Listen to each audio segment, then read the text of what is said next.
Ironis, memilukan, dan seperti tak berujung. Kekerasan pada anak seolah tak ada hentinya.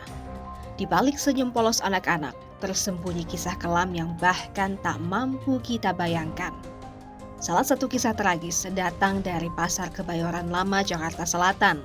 Pada 11 Juni 2025, seorang anak perempuan berusia 7 tahun ditemukan tak berdaya di depan sebuah kios. Menurut petugas keamanan pasar, bocah malang itu sengaja ditinggalkan sendirian oleh seorang pria yang diduga adalah ayahnya pada pukul 2 dini hari. Pertama itu sekitar jam 2-an itu taruh sini, ya gimana ya, sengaja ditaruh. Ciri-cirinya orangnya agak tinggi, pakai kemeja putih. Apa orang sini atau? Bukan. Nggak ada yang kenalin? Nggak ada yang kenalin. Kondisinya mengenaskan, Pak. Kepada polisi, korban menceritakan penganiayaan yang dilakukan sang ayah di Surabaya, Jawa Timur.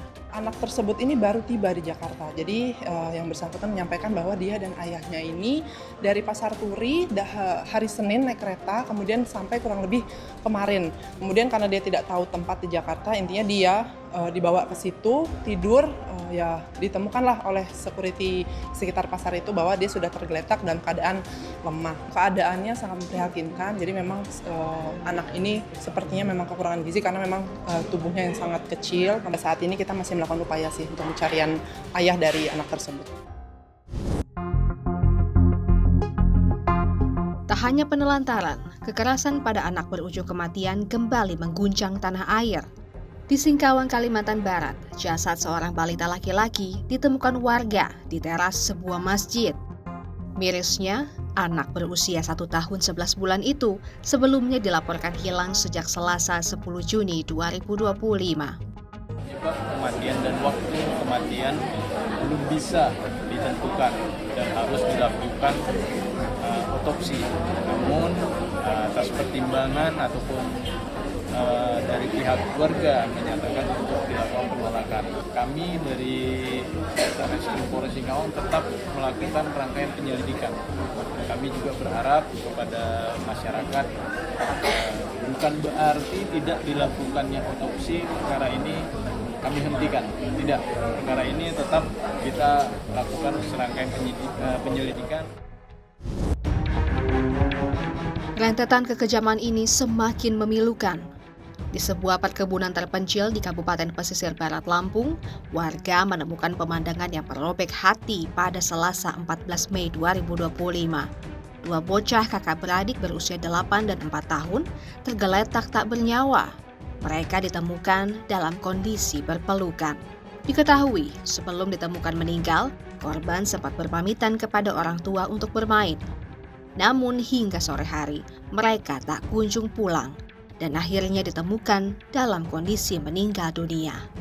Ya, terakhir mereka berdua berpamitan untuk main. Ya, kami berdua ya selaku orang tua ya mempersilahkan karena memang kesehariannya ya seperti itu. Kalau pamitannya nggak ada yang aneh-aneh, seperti biasa pamitannya. Saya harap ada keadilan untuk anak kami berdua ini. Alangkah sakitnya mereka berdua kalau nggak ada keadilan sama sekali. Kalau ikhlas, kami udah ikhlas sama anak kami atas kepergiannya. Tapi yang belum ikhlas ini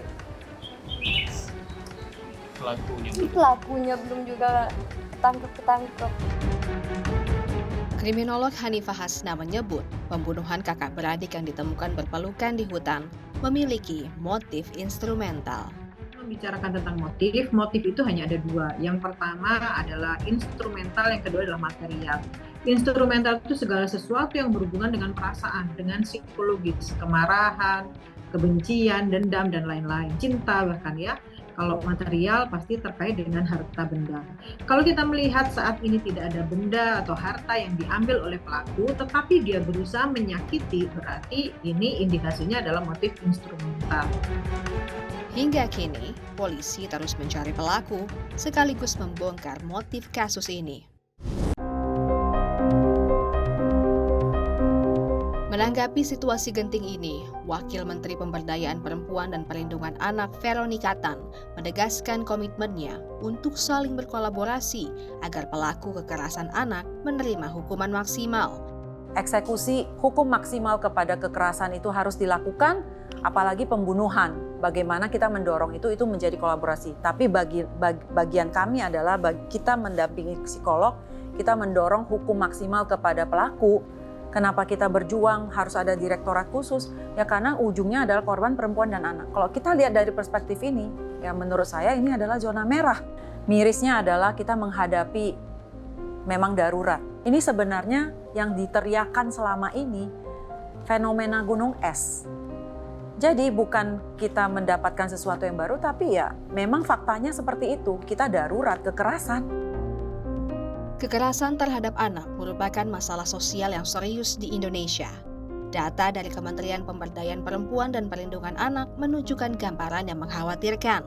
Hingga tahun 2024, 10 wilayah di Indonesia mencatat jumlah korban kekerasan anak terbanyak.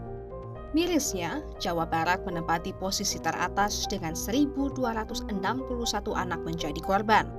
Kisah-kisah pilu ini adalah pengingat betapa rentannya anak-anak di tengah kejamnya dunia. Bak fenomena gunung es, kekerasan pada anak terus menghantui Indonesia. Ini menjadi panggilan darurat bagi kita semua untuk menciptakan lingkungan yang aman dan melindungi setiap tunas bangsa.